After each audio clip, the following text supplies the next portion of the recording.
The Viridian hegemony had built an empire on order, enlightenment, and the meticulous revision of history. Their grand archives, crystallized in light and sound across 1,000 worlds, all began with the same triumphal chapter. The great pacification of Sector Gamma 7, crowned by the swift, surgical subjugation of a chaotic, self-destructive world known as Earth. For 500 millennia, their holo sculptures depicted its downfall, a cautionary tale of unchecked emotion and primitive ambition. Their scholars lectured on the species that perished beneath its own weight, too wild to tame, too fractured to survive. They spoke of a cleansing fire, a swift end to a dangerous anomaly. This narrative, polished over countless generations, was the bedrock of Viridian society, a testament to their superior logic and benevolent dominion. Their children learned it. Their philosophers debated its moral implications.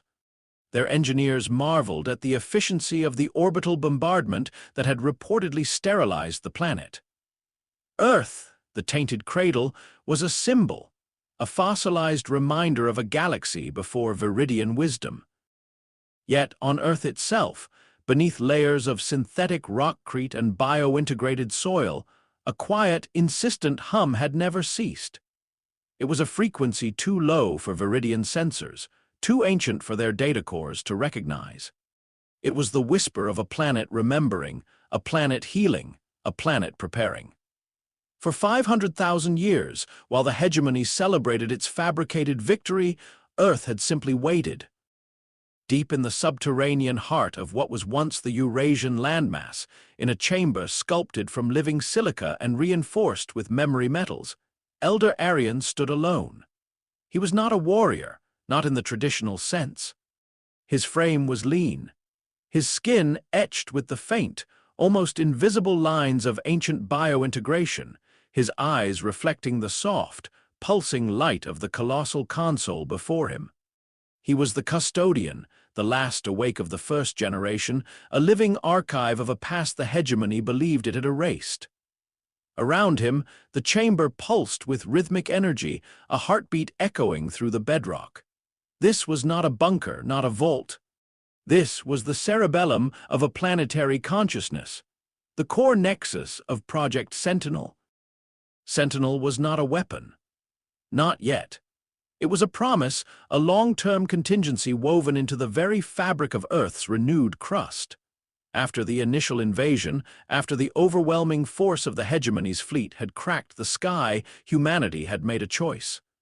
Not to fight a losing battle, but to become something else.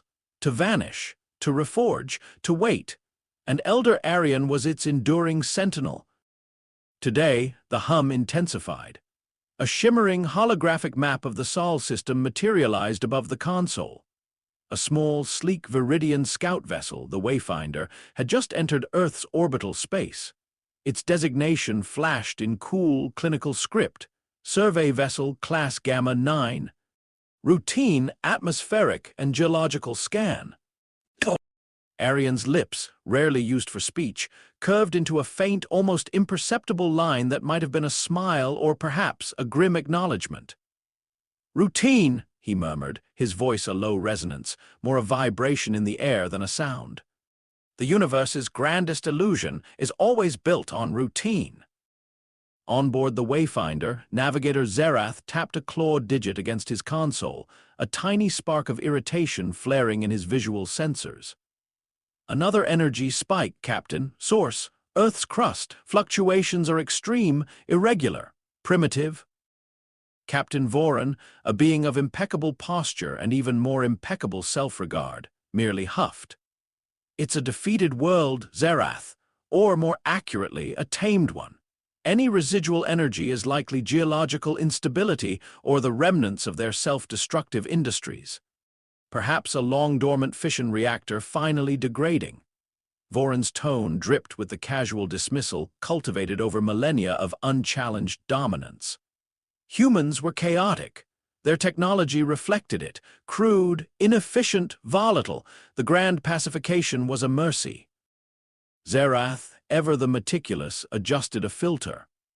"But the patterns, Captain, they suggest organization. Highly complex algorithms, almost encrypted, and the atmospheric distortions are unusual, not typical planetary decay. Nonsense, Voron waved a dismissive appendage. Their last gasp was 500,000 cycles ago. Their data systems were fractured and elementary even then. Attune the atmospheric processors to filter out static, Zerath. It's an empty world. Let us not waste resources on phantom threats. Dispatch the orbital probes. Standard sweep. Below them, on Earth, Elder Arian watched the Wayfinder's probes descend. The planetary consciousness, Sentinel, registered their composition, their scanning frequencies, their limited threat assessment protocols. Sentinel was not an AI built for conflict in the traditional sense. It was built for resilience, for understanding, for infinite adaptation. And it had learned much in the long silence. He reached a hand to a smooth, unblemished section of the console. A single touch, and the chamber's ambient hum shifted, becoming deeper, richer. Across the global network of hidden substrata, other chambers began to awaken, not with a sudden burst, but with a slow, deliberate unfurling. In a neighboring vault, a vast, circular space lit by bioluminescent fungi, a figure stirred within a translucent, glowing pod. This was Sira, one of the awakened. Her hair, the color of twilight, cascaded around her as the nutrient gel drained away. Her eyes, a piercing amber, opened not with confusion, but with immediate, focused awareness. She was a seeker, her senses amplified, her mind integrated directly with Sentinel's expansive databanks. Her purpose was observation, analysis, and the subtle redirection of perception. As she emerged from the pod, another figure, Kale, a man whose physique spoke of deep, resonant strength, even as his movements remained fluid and quiet, also began to stir. He was an anchor, grounded in the physical realities of Earth, capable of interfacing directly with its geothermal and tectonic energies. His purpose was to provide stability and, if necessary, to exert controlled force. Reese, a third awakened, was already out of his pod, his lean fingers dancing over a secondary console. His eyes were closed, his mind already submerged in the intricate quantum networks that crisscrossed the planet. He was a weaver, capable of manipulating data at a fundamental level, turning alien frequencies into something digestible, or, more importantly, into something contagious. "They are here," Sira's voice, soft yet resonant, echoed in the chamber, reaching Arian's mind directly through the neural network that connected them all. "Indeed," Arian replied, his own thoughts flowing into the shared consciousness. "Their arrogance remains their most vulnerable point." Reese opened his eyes. "Their probes are broadcasting in a closed loop, standard Viridian protocols. They are seeking confirmation of absence." A faint tremor, almost a ripple, passed through his body. "Sentinel has begun the counter-engagement, not aggressive, informational." The orbital probes from the Wayfinder continued their descent, their advanced sensors mapping the surface anomalies. One probe, nearing what was once a vast, ancient ocean basin, detected a sudden, inexplicable surge in biospheric activity. Not life, not exactly, but a massive, complex network of bioluminescent filaments, pulsing beneath the surface, forming intricate patterns, mathematical equations that defied known physics. "Captain," Zerath's voice was high-pitched, strained. "The primary probe is transmitting corrupted data, images are geometric abstractions, and the atmospheric filters are failing. I'm reading ancient atmospheric compositions, trace elements that shouldn't exist."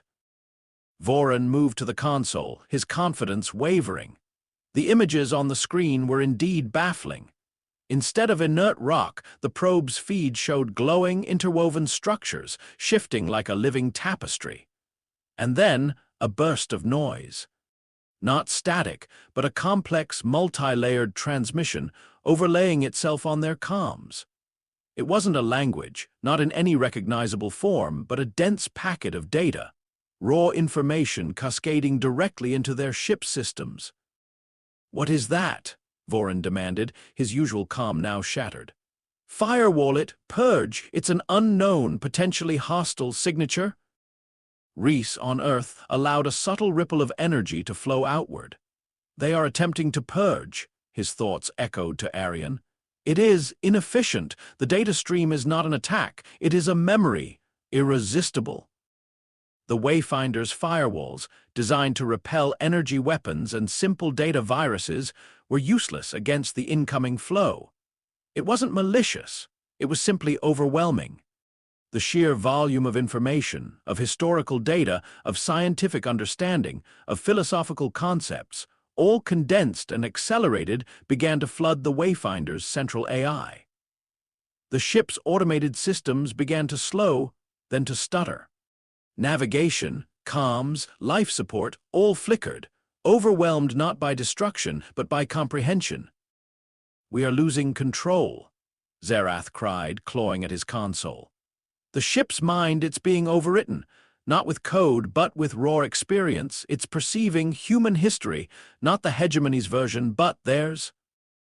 Captain Voron, his eyes wide with a dawning horror, watched as the ship's primary display, usually projecting star charts, began to show flickering images. Not of chaotic self-destruction, but of innovation, of resilience, of humanity building, creating, adapting, facing the end and laughing in its face. He saw monuments rise not to conquest, but to creativity. He saw conflicts, yes, but also moments of profound unity. He saw a species that had not perished from self-destruction, but had simply changed. And in that moment, he realized the foundational lie of his entire civilization. "Retreat," Voron bellowed, his voice raw with a primal fear. "Full retreat, sever all data links, prepare for emergency jump." But it was too late. The Wayfinder, its systems choked by an ocean of unfiltered human experience, could not respond. Its engines sputtered, then went silent. The ship hung there, paralyzed, a ghost ship in orbit. Its crew trapped within a vessel that was no longer theirs. Its very mind now grappling with a truth it had been engineered to deny. Elder Arian watched the Wayfinder go silent. "A seed," he thought, a resonance across Sentinel's network. "Planted." Kale stepped out of his pod fully, his bare feet sinking slightly into the soft, bioluminescent floor. "The Hegemony will send more, stronger. They will not understand this silence." "They will send ships designed for conflict," Sierra added, her amber eyes fixed on the holographic Sol system. "They will be seeking to restore their narrative." "Let them," Reese said, his fingers still tracing patterns on his console. "Let them come and see what a lie truly costs." Above ground, the surface of Earth, long considered desolate and inert, began to subtly shift. Not violent tectonic shifts, but rather a slow, deliberate resculpting. Canyons deepened, forming intricate, shielded pathways. Old mountain ranges groaned, realigning themselves into new, defensible positions. The planet was reawakening its ancient skeletal structures, not as a defense, but as a deliberate provocation. Days later, news of the Wayfinder's inexplicable paralysis reached the Viridian Hegemony's central command. Initial reports dismissed it as a primitive systems overload or a rare atmospheric interference event. But the pattern of silence, the lack of any recoverable data logs, the sheer mystery of the incident began to sow unease. Grand strategist Valerius, a seasoned veteran who had spent centuries studying ancient war protocols, felt a cold dread settle in his primary heart chamber. His species rarely experienced such a sensation. Valerius was known for his analytical mind, his ability to dissect any conflict down to its logical components. He had read the original pacification files, the heavily redacted and sanitized versions, of course.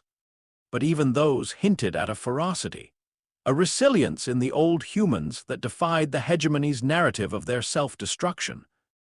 "Send the vigilant lance," Valerius ordered, his voice echoing in the vast, sterile command center. Primary mission, retrieval and reconnaissance. Engage with caution. I want full deep scan protocols initiated on Earth. Every frequency, every stratum, and send a detachment of the Inquisitor Guard. Their bioscanners are superior. The Vigilant Lance, a formidable vessel bristling with defensive and offensive capabilities, departed with a solemn gravitas. On its bridge, Commander Alara maintained a stoic posture, but a flicker of concern played in her optical sensors. The tainted cradle was supposed to be a defeated world, a closed case. Yet her instincts, honed by countless skirmishes against smaller, rebellious species, screamed at her that something was deeply wrong. As the Vigilant Lance entered Earth's orbit, its sensors immediately detected the same atmospheric distortions that had plagued the Wayfinder. But these were stronger, more complex. They weren't random, they were patterned, like an immense planetary-scale encryption. "Commander," her sensor officer reported, a tremor in his voice, "we are detecting impossible energy signatures below the surface.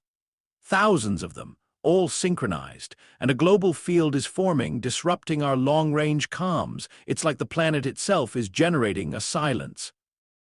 Alara stared at the main viewscreen, where Earth, once depicted as a scarred, inert globe, now pulsed with a faint internal light, visible only through the most advanced spectral analysis. It wasn't a glow of burning cities, but of something deeper, something vital. The continents, once familiar shapes, seemed to be subtly reconfiguring, as if the land itself was alive, breathing, shifting its weight. "This is not planetary decay," she whispered, the words catching in her throat. "This is rebirth." Below, in Earth's core, Elder Arian watched the Vigilant Lances approach. The planetary consciousness, Sentinel, now hummed with a different note, a crescendo building. "They are stronger," Syrah's thoughts resonated. "More wary." "Good," Kale's response was a low rumble. "Caution is the first step towards understanding."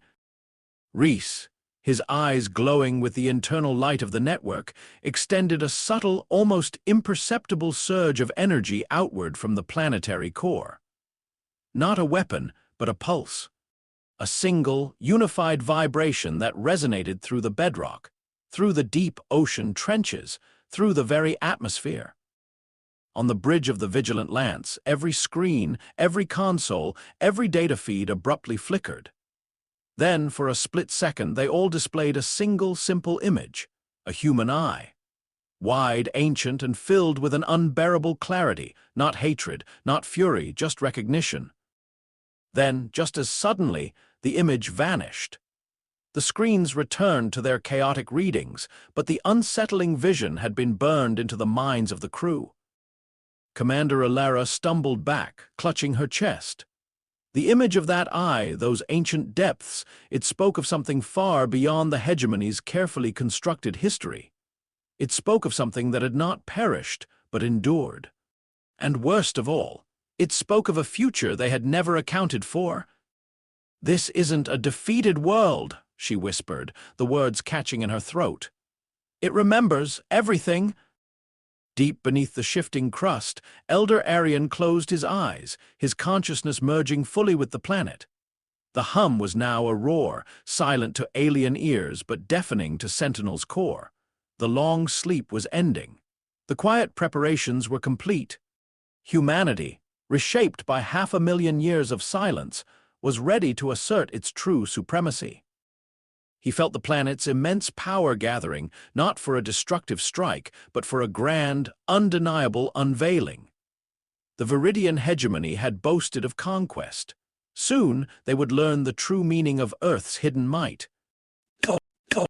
Thank you for watching Part 1 of Earth's Hidden Supremacy. If you enjoyed this journey into the heart of HFY, please give us a like and subscribe for more epic sci-fi stories. What do you think will happen next? Let us know in the comments below and tell us where you're watching from. The image of the human eye, ancient and recognizing, burned itself into Commander Alara's mind. It was a phantom, an impossibility, yet its clarity felt more real than the flickering readouts of her bridge. Below, Earth continued to pulse with that faint, internal light, the continents subtly reconfiguring as if the very land inhaled and exhaled. This was no dead world. This was a living entity, vast and incomprehensible.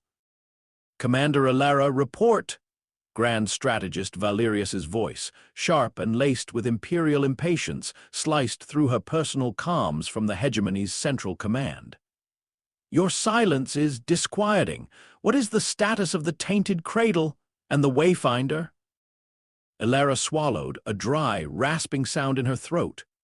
"Grand Strategist, the situation is anomalous. The Wayfinder is inert, seemingly unharmed but completely unresponsive, and Earth, it is not as our archives describe." She hesitated, searching for words that would not sound like madness. "The atmospheric distortions are not natural, they are patterned.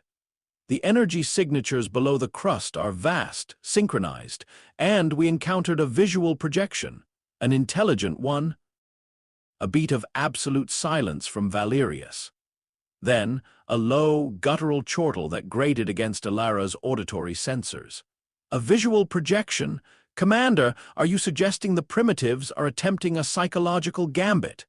Their records indicate they possessed no such technology. Perhaps a residual bioluminescent anomaly.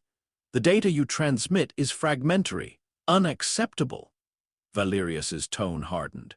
"Your caution borders on insubordination, Alara. We are the Viridian Hegemony. We pacified that world. It is a cautionary tale, not a threat." "Grand Strategist, with respect," Alara began, her voice tight, "my instincts and the escalating data anomalies suggest something far beyond residual activity. This planet, it feels aware." Another chortle, this one colder. "Aware? Commander, your exposure to frontier skirmishes has perhaps dulled your analytical edge. We will send an adequate response. The Wayfinder incident has already sparked whispers. The Hegemony's narrative of ultimate dominion must be swiftly reaffirmed. Expect the first enforcement flotilla within 3 cycles. You are to hold position, observe, and transmit all data. Do not engage unless directly attacked." The comm line clicked, severing the connection. Alara stared at the main view screen, her optical sensors dimming slightly. 3 cycles. It was enough time for Earth to complete whatever transformation it was undergoing. She knew Valerius's arrogance, his absolute faith in the Hegemony's historical account. It was a weakness, polished over millennia into a shimmering armor. But armor could be shattered from within. Deep beneath the shifting crust, Elder Arian felt the ripple of Valerius's dismissive command through Sentinel's vast network. The planetary consciousness understood the Viridian mind. Logical, orderly, but utterly dependent on established truths. The Hegemony had built its empire on a foundation of meticulously crafted history, and that history began with Earth's total subjugation. That belief was their greatest vulnerability. "The flotilla approaches," Sierra's thoughts resonated through the shared consciousness, her senses extending far beyond the planet's atmosphere, tracing the faint, distant energy signatures. 20 vessels, enforcement class, designed for rapid pacification of unruly sectors. Their weapon systems are formidable. Their shields are layered. Their data structures are brittle, Reese countered, his mental presence a hum of intricate calculations. Built on a linear progression of known physics, they do not account for conceptual disruption. Kale, the anchor, simply sent a wave of calm, resonant strength through the network. He felt the planet's pulse, its deep, geothermal energies stirring, ready to be channeled. "Initiate Phase 2 unveiling," Arian's thoughts flowed, his consciousness now fully merged with Sentinel, the lines between man and planet blurring into an indistinguishable singularity. Not a strike, an invitation to witness. On the vigilant lance, the atmospheric distortions around Earth intensified, swirling into complex, luminous patterns. They were not storms, but something akin to light-bending hieroglyphs, shifting and reforming, each one a fleeting glimpse into an impossible geometry. "Commander," the sensor officer's voice was strained. Our long-range comms are failing. It's not interference, it's selective blocking. We can receive internal fleet comms, but nothing beyond the SOL system. And the navigational AI is reporting unpredictable gravitational fluctuations from the planet's core. Elara stepped to the primary console, her 3 clawed digits hovering over the glowing controls. The main display now showed Earth's surface in unnerving detail. What was once barren, synthetic rockcrete was now fractured, revealing beneath it gleaming, obsidian-like structures. These were not ruins. They were active, throbbing with light, flowing with streams of condensed energy.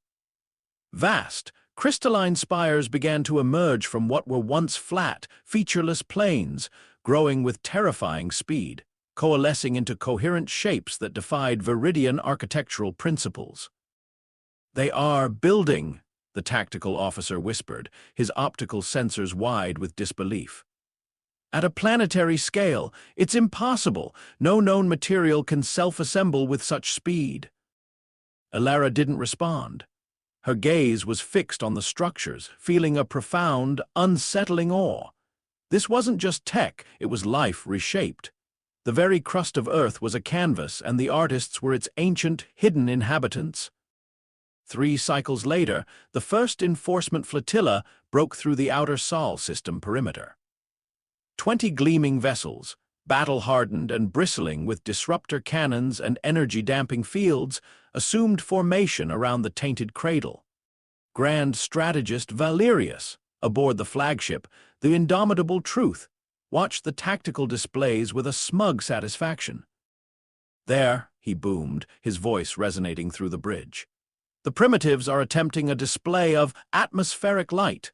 Amusing." Commander Elara's assessment was clearly tainted by emotional contagion. Initiate full orbital scan. Locate the source of these energy surges. Prepare suppression protocols. The flotilla's advanced scanners, designed to pierce continental shields and planetary crusts, pulsed across Earth. But the data returned was fragmented, nonsensical. The planet's entire surface seemed to shimmer, deflecting the high-frequency beams, turning them into garbled noise. "Grand Strategist," the sensor chief reported, his voice tight, "we are encountering extreme data corruption. Our deep scans are reflecting anomalies. It's as if the planet's crust is a living filter, selectively absorbing and distorting our probes." "Living filter," Valerius snorted, but a flicker of irritation crossed his features. "Purge the subroutines, override the atmospheric interference, deploy the geo-penetrating drones. I want concrete data on those energy signatures, and open a direct channel to Commander Elara. What is her status?" Below, on Earth, Elder Arian watched the Viridian probes descend. "They seek concrete data," his thoughts flowed, serene yet resolute. "Let us provide it, in a form they will understand."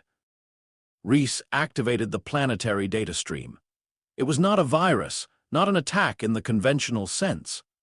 It was pure, unadulterated information, condensed and amplified, directed specifically at the conceptual frameworks of the Viridian technology. On the indomitable Truth, the geo-penetrating drones, designed to bore through miles of rock and transmit real-time geological data, began their descent. As they pierced Earth's newly configured atmosphere, their systems sputtered. Their internal AIs, built for logical interpretation, began to feed back corrupted images. Not distorted, but conceptually inverted. What should have been rock formations appeared as liquid light. What should have been energy conduits appeared as crystalline organisms. Then, the drones began to transmit audio. Not the predictable rumble of geological activity, but something profoundly unsettling. It was a chorus of voices, ancient and resonant, speaking in a language no Viridian translator could decipher. Yet the emotional impact was undeniable. Laughter, sorrow, triumph, defiance, all woven into a dense, impossible symphony that vibrated through the very hull of the ships. "What in the void is that?" Valerius roared, his composure cracking. "Shut down those drones, purge the audio channels." But the drones were already descending deeper, their signals becoming stronger, the images and sounds more pervasive. They were not merely transmitting, they were experiencing. The planet was not blocking them, it was overriding them.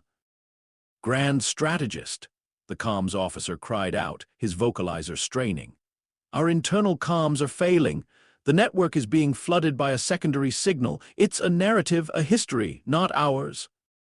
On every screen, every console, the tactical displays flickered, replaced by images of Earth's true history. Not the sterile, abbreviated version of the hegemony, but the raw, vibrant, often brutal truth. Empires rose and fell.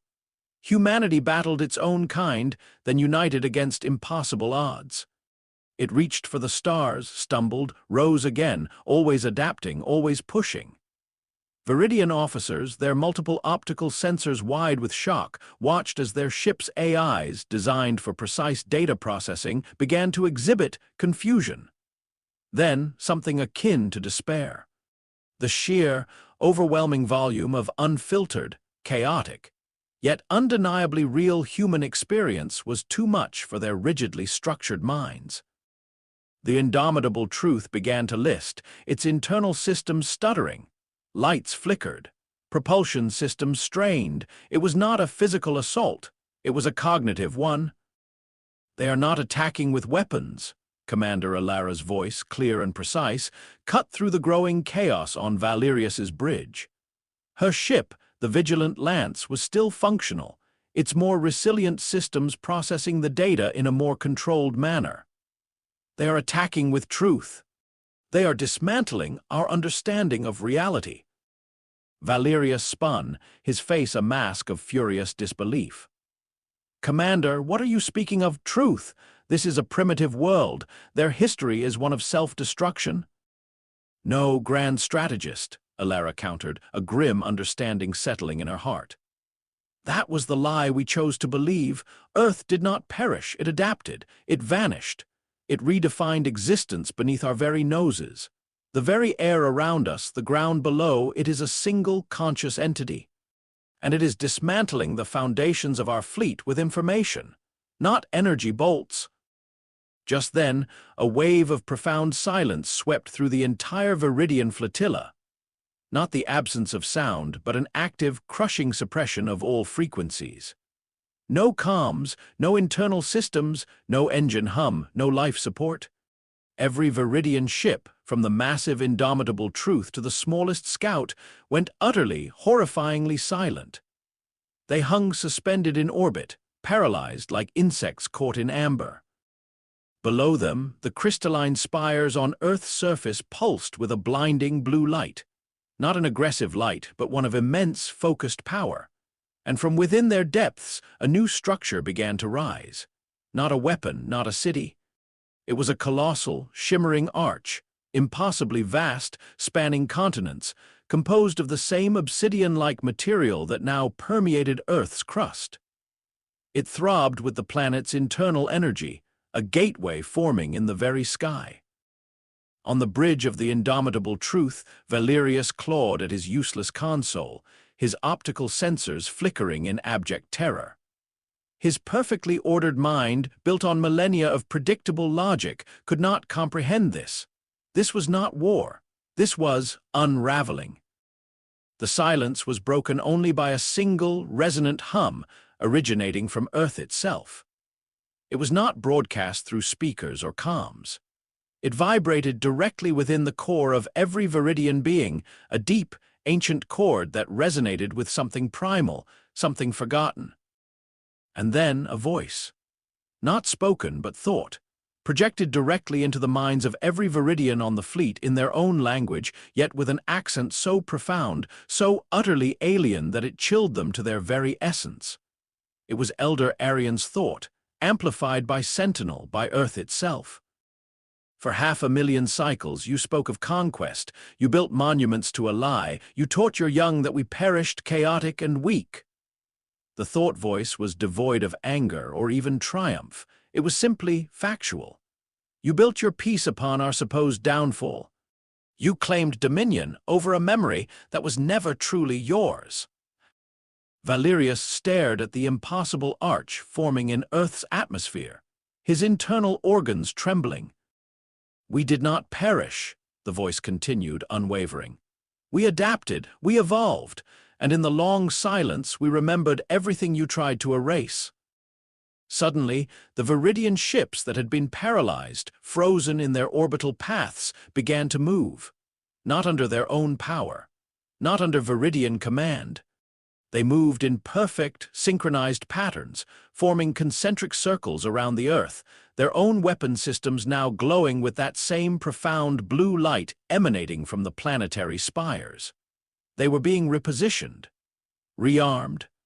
Their own technology was being turned against them, but not by a hostile force. By Earth. The vast, shimmering arch completed its formation, coalescing into a gateway of pure energy, hanging silently in the upper atmosphere. Through it, the stars, impossibly distant moments before, seemed to warp and shimmer, drawing closer. "You called this a pacified world," Arian's thought voice resonated, now carrying a new resonance, a depth that vibrated with the very core of a planetary intelligence. "You believed your lie because it granted you comfort. You erased our history. Now we will correct yours." And from the gateway, something began to emerge, not a ship, not a weapon. It was a ripple in reality, a distortion in the fabric of space itself.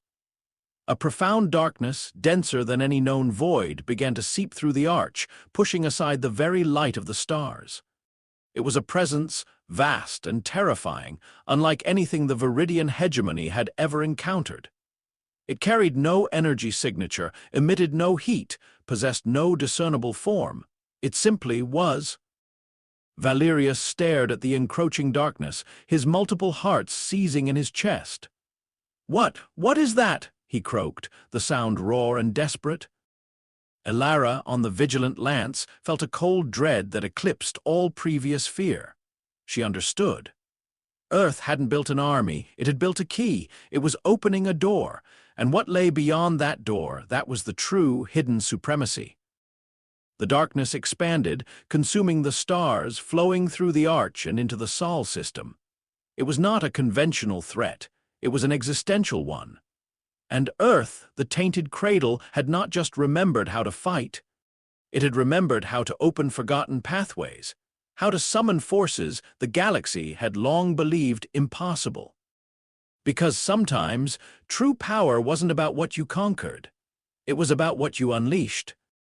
What is this profound darkness Earth has unleashed?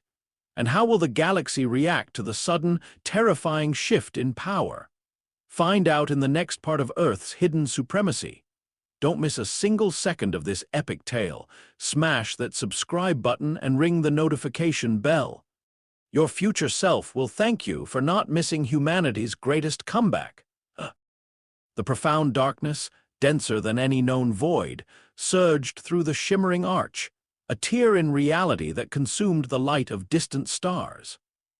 It was not a cloud, not a ship, not even an energy signature that could be registered on conventional sensors. It was an absence, an unmaking, and as it poured into the Sol system, a chill permeated the very fabric of space, settling into the core of every Viridian vessel. On the bridge of the indomitable truth, grand strategist Valerius crumpled, his multi-jointed legs giving way beneath him. He was paralyzed not by physical force, but by the sheer, overwhelming impossibility of what he witnessed. His logical mind, conditioned by millennia of Viridian order, recoiled from something that defied all categorization. This was not chaos. This was uncreation. Commander Elara, still lucid on the vigilant lance, felt a cold, crushing dread. This was the true supremacy, not Earth's might, but whatever it had just unleashed. The Viridian fleet, now inert and repurposed, their own weaponry humming with Earth's borrowed power, remained silent, caught in the wake of this new horror. The darkness expanded, flowing like an abyssal tide around the paralyzed ships. As it touched the first vessel, the Swift Judgment, its hull did not explode, nor did it melt. It simply ceased to be, not a trace of wreckage, no scattered atoms, no lingering energy signature. The ship, with all its crew, its history, its very concept, was simply gone. Erased.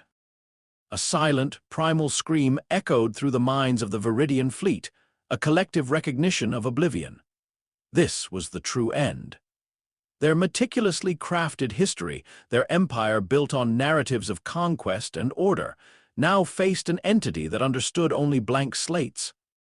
Below, in Earth's core, Elder Arian watched the manifestation with a somber resolve. The Eradicators, his thoughts resonated through Sentinel's network. They arrive, just as the ancient texts predicted. Sira, the Seeker, her amber eyes wide, sent a cascade of data. Their method of uncreation, it attacks conceptual reality. It dismantles causality. It is the ultimate void. Kale, the Anchor, pulsed with raw, planetary energy, but even his immense strength seemed futile against such an opponent. How do we stand against something that negates existence? Reese, the Weaver, his fingers hovering over his console, his mind a whirlwind of quantum calculations, was silent for a long moment. Their method is absolute, no known energy signature, no physical form. They are a gap in reality, a deletion. Arian's presence, unified with Sentinel, became a beacon of calm within the storm of terror. They are the architects of the grand silence. They were the true reason for humanity's first disappearance, not the Hegemony's pacification. The Viridians merely stumbled upon the aftermath and claimed victory. The profound darkness consumed another Viridian ship, then another, a silent, ravenous maw devouring the very fabric of space. The remaining vessels, caught in Earth's repurposed tractor beams, could only watch in horrified helplessness as their comrades simply vanished. On the bridge of the Vigilant Lance, Commander Alara, witnessing the silent erasure of her fleet, felt her carefully cultivated Viridian composure crumble. "Grand Strategist Valerius!" She cried into her calms, though she knew the indomitable truth was now only moments from its own annihilation. "This is not war. This is nullification." A flash of blue light from Earth's spires, a final, desperate act from Sentinel, sent a burst of residual energy through the remaining Viridian ships. Their weapon systems, activated by Earth's will, began to glow fiercely, not with energy bolts, but with a pure, concentrated light. Earth is attempting to retaliate. Sira's thought pulsed with fierce triumph. It is focusing all available repurposed energy from the Viridian ships into a single, massive counterpulse. The paralyzed fleet fired. 20 synchronized beams of pure light lanced out from the Viridian vessels, aimed at the heart of the expanding darkness. The combined energy was enough to shatter moons, to burn away atmospheres. But as the beams struck the profound darkness, they did not illuminate it, nor did they disperse it. They simply faded, absorbed without a ripple, as if the darkness itself were a universal solvent for light, for energy, for existence.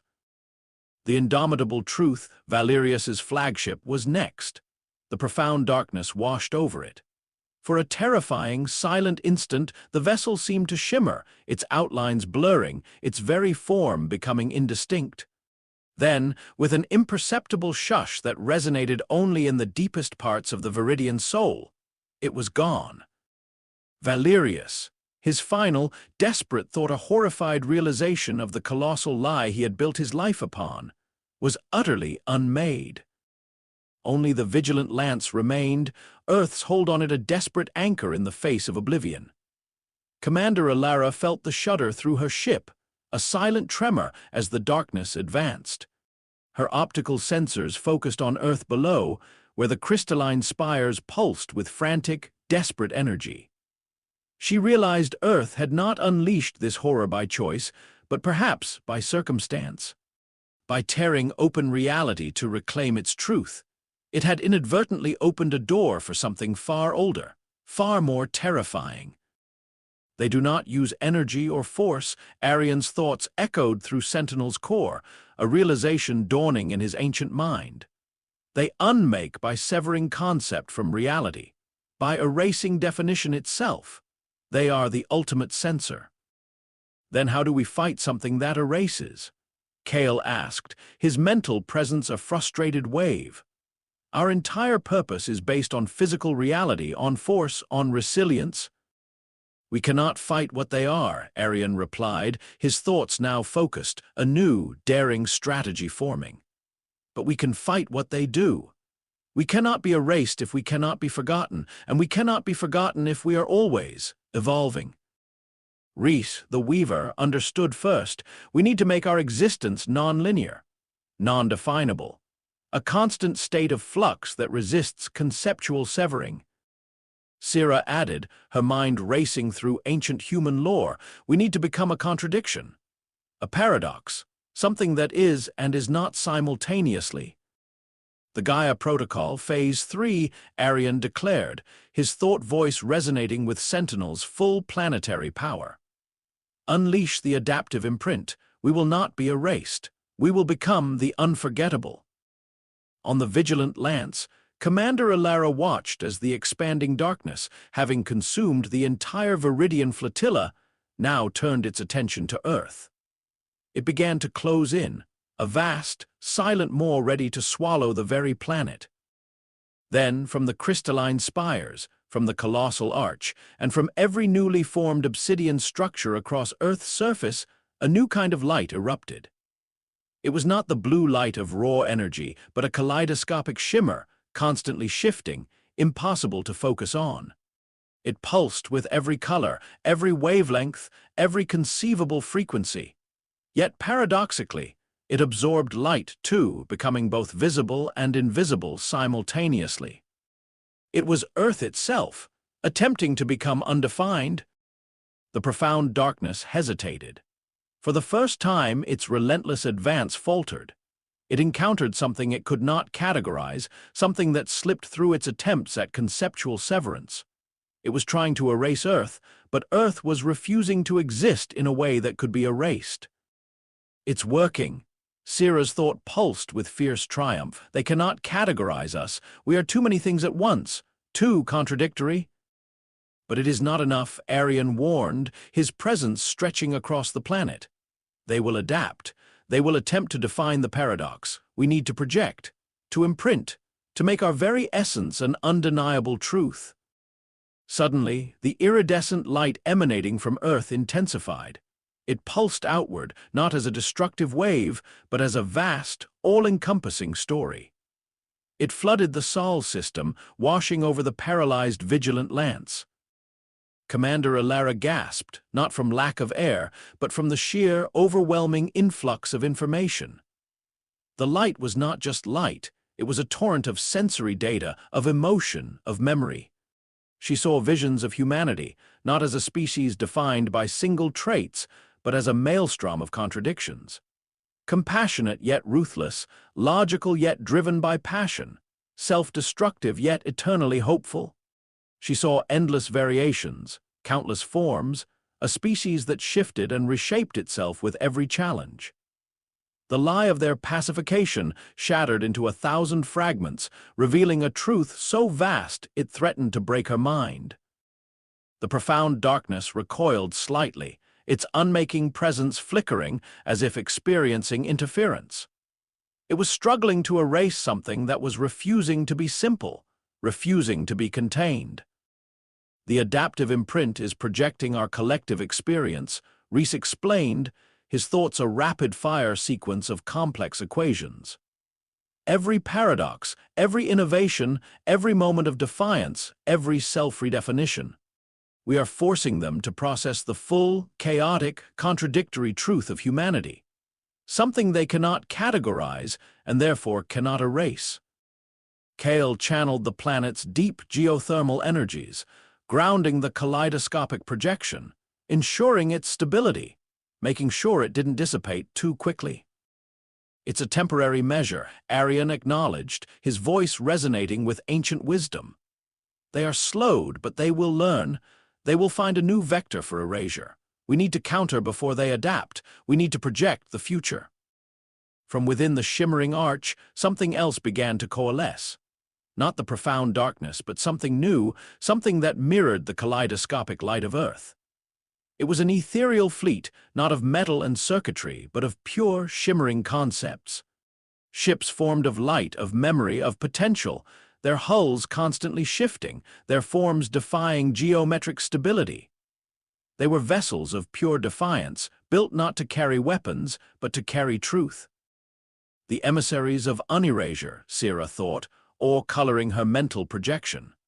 Our final gambit. Sentient vessels, woven from the deepest human aspirations, imbued with the potential for infinite adaptation. They will carry our story not just to the eradicators, but across the galaxy. The first of these conceptual vessels, a shimmering, blade-like form, separated from the arch and shot towards the profound darkness. It did not collide with it. Instead, it seemed to merge, like oil on water, creating a ripple of dissonance within the darkness itself. The eradicators, for the first time, emitted a discernible energy signature. A shriek. A sound that was not sound, but the pure agony of an entity facing an unresolvable paradox. It was the scream of something that had always cleaned the slate, now faced with something that refused to be written over. On the vigilant lance, Commander Alara watched the impossible engagement. The Earth, once a cautionary tale, was now a nexus of existential warfare. It was not fighting for survival, but for its right to exist in its own chaotic, unpredictable terms. And the Viridian Hegemony, once the undisputed masters of the galaxy, were nothing more than helpless spectators, forced to witness the terrifying truth of their own hubris. The battle of concepts raged. The profound darkness thrashed, attempting to purge the invading narrative. But the emissaries of unerasure, constantly shifting form, constantly evolving their internal logic, refused to be defined, refused to be contained. They were the very essence of humanity's defiance.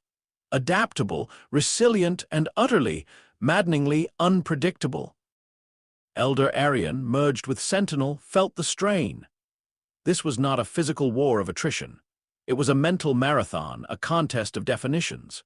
Humanity, the species the Viridians had dismissed as too chaotic, too emotional, was now fighting an existential threat by embracing its very nature. The profound darkness began to retreat, slowly at first, then with increasing urgency, pulling back towards the arch, towards the void from which it had come. It could not erase what it could not comprehend. And humanity, in its infinite complexity, was the ultimate incomprehensible. "They are withdrawing," Reese exclaimed, his mental presence vibrating with exhaustion and triumph. "We are pushing them back." "But for how long?"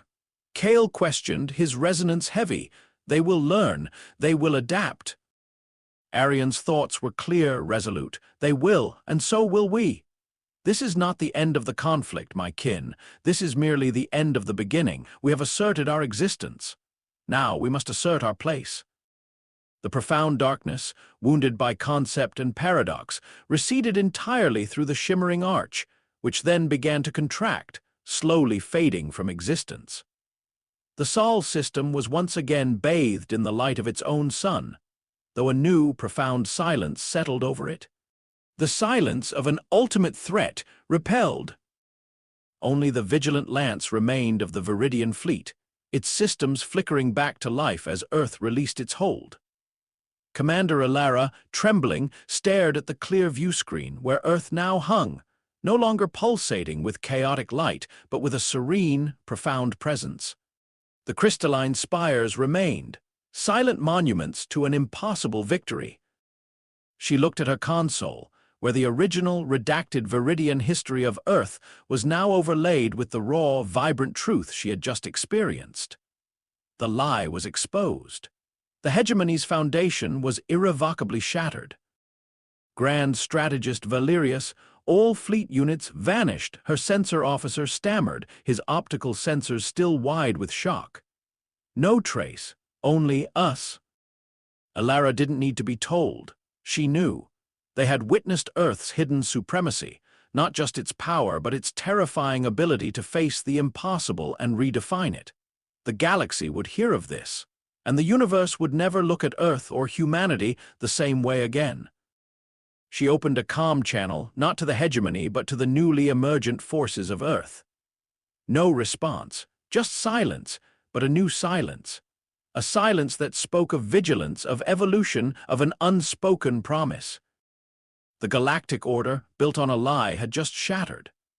And Earth, the tainted cradle, was now the crucible of a new reality.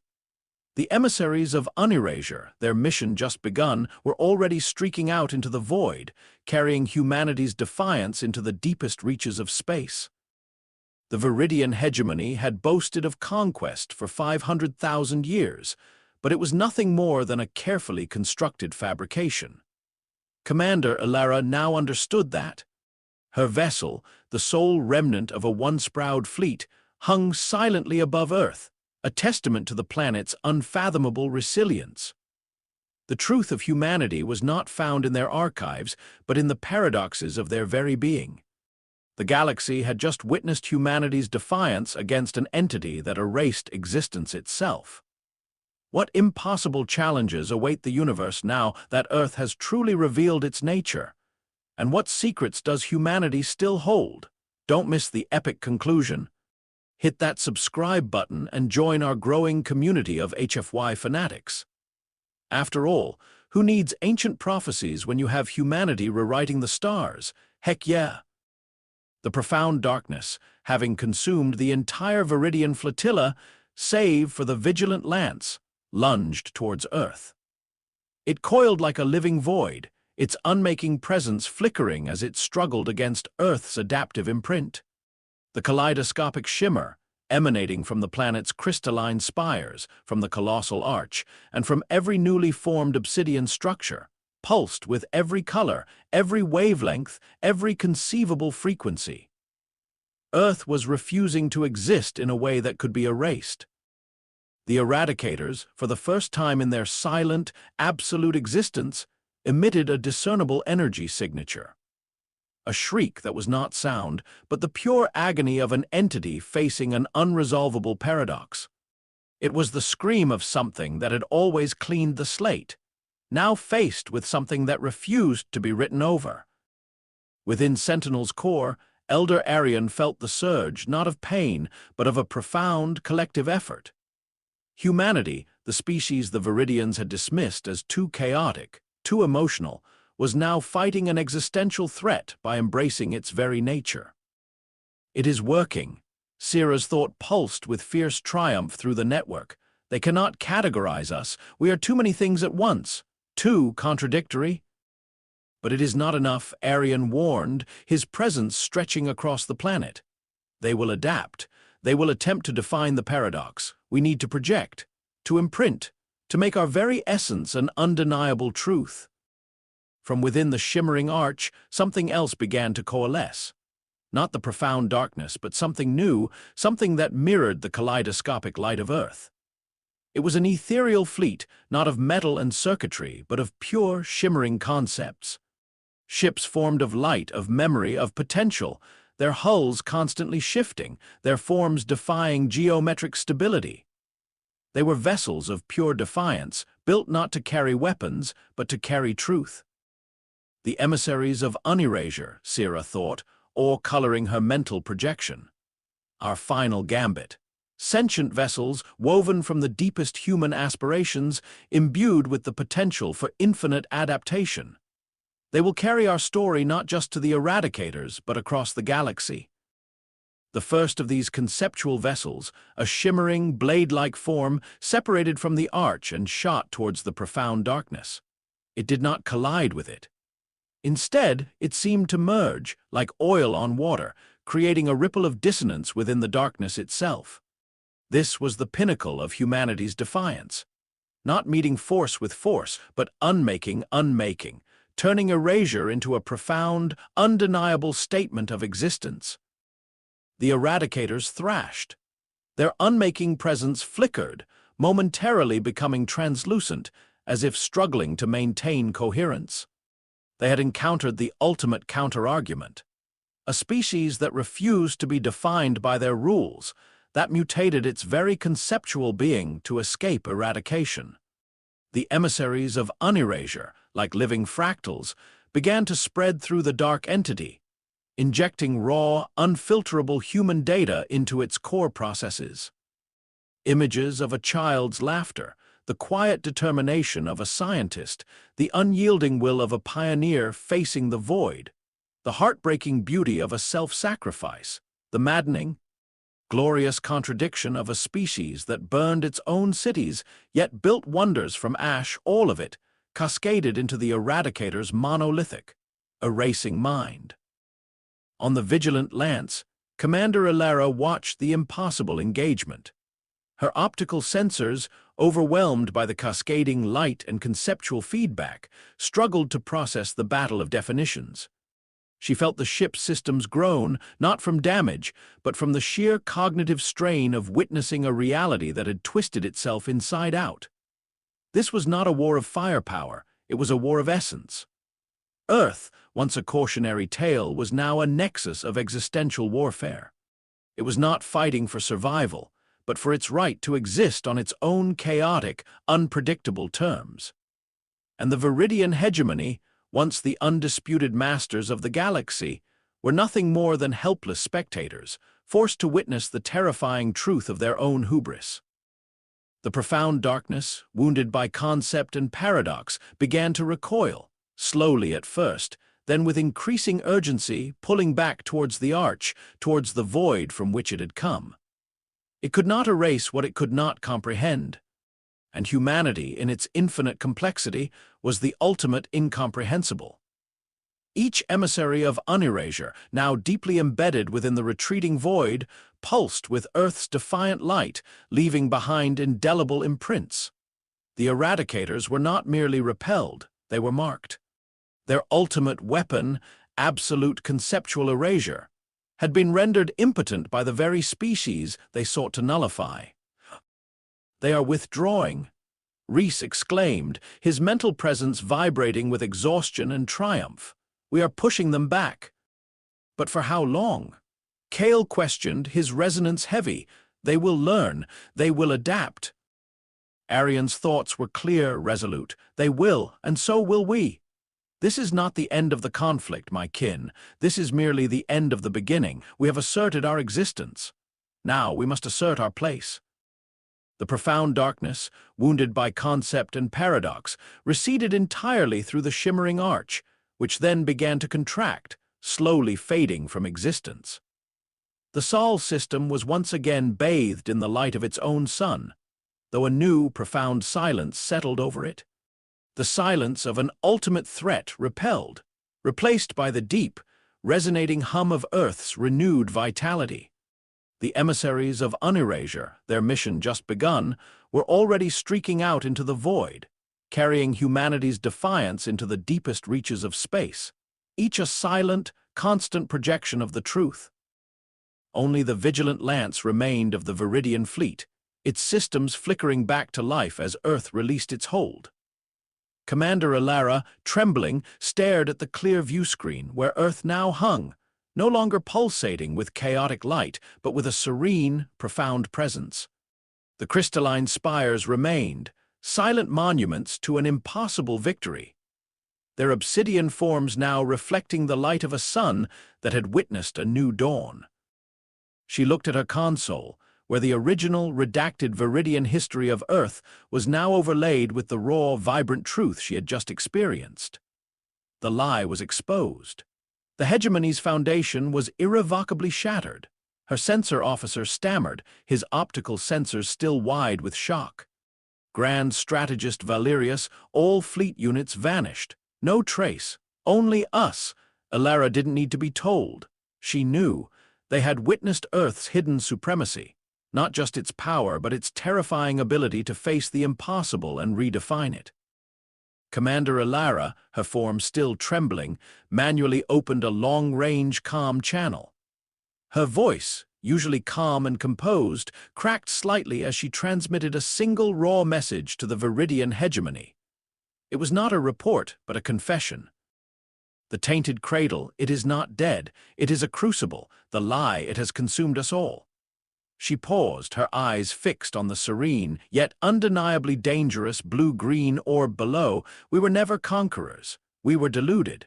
The true masters they have shown themselves, and they are not what our archives claimed.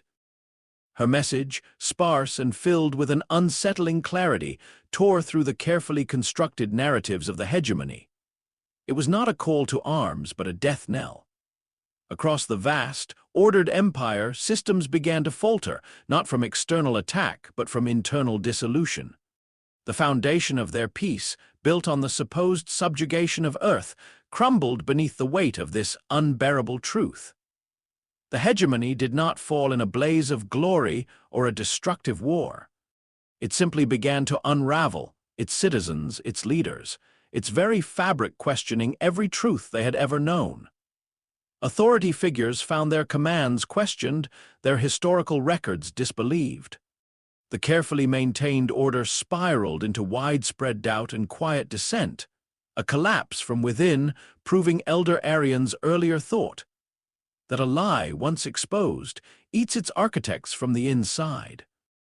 News of the Eradicators' retreat from Sol, coupled with Alara's harrowing transmission, spread like wildfire across the galactic networks.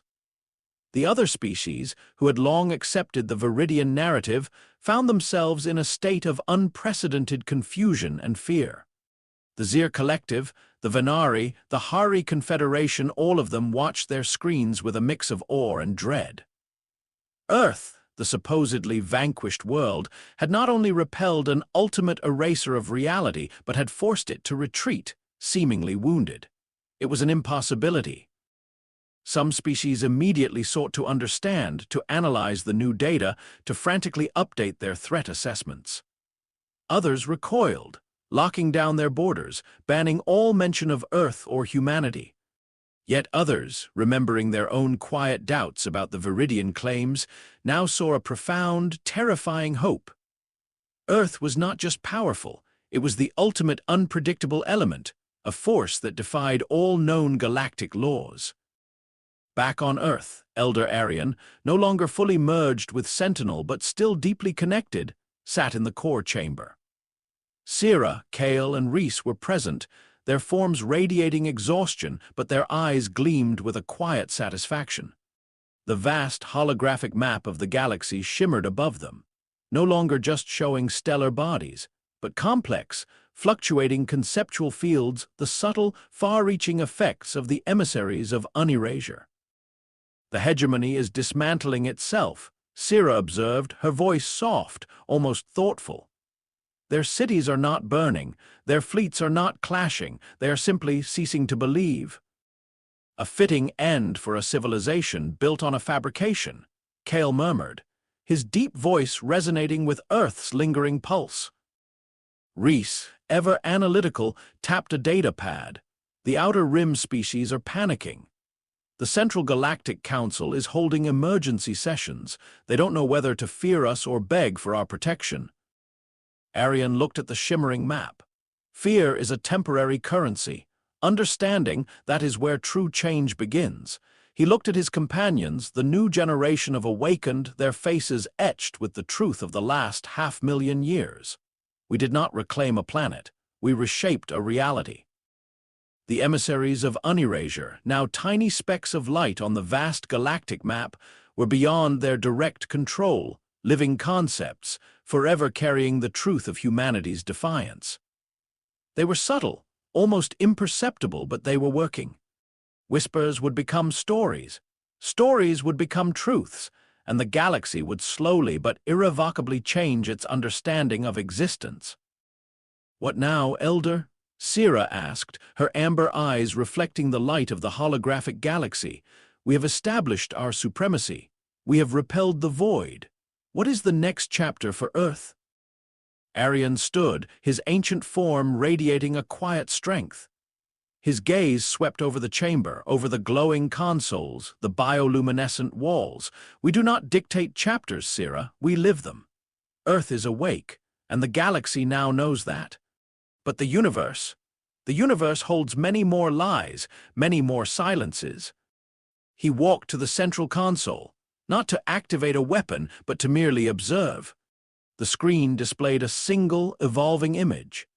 The scraped planet from the Eradicator's path, slowly, imperceptibly, regaining a faint atmospheric shimmer, a subtle return of color to its barren surface, as if the conceptual imprints of the emissaries were having a lingering, almost restorative effect, defying even ultimate erasure. The eradicators had cleaned the slate, but humanity had just taught the universe that some stories, once truly understood, could never be truly undone. "We showed them," Arian murmured, his voice echoing in the vast chamber, "that some truths, once revealed, are unforgettable." He looked towards the vast, open expanse of the stars, a profound sense of purpose filling the space. The battle for Earth's place in the cosmos was over. The battle for the cosmos itself, for its very understanding of reality, had just begun. And humanity, the ultimate adaptable, the forever evolving, was ready for it. The universe had been too quiet for too long. It was time for a new song. A human song. Thank you for joining us on this incredible journey through Earth's hidden supremacy. If you were captivated by this epic finale and witnessed humanity's greatest comeback, please give this video a powerful like. Subscribe to our channel for more thrilling HFY stories that redefine the limits of imagination. And tell us in the comments below, what was your favorite moment from this entire series? Your support helps us bring more awesome content to life.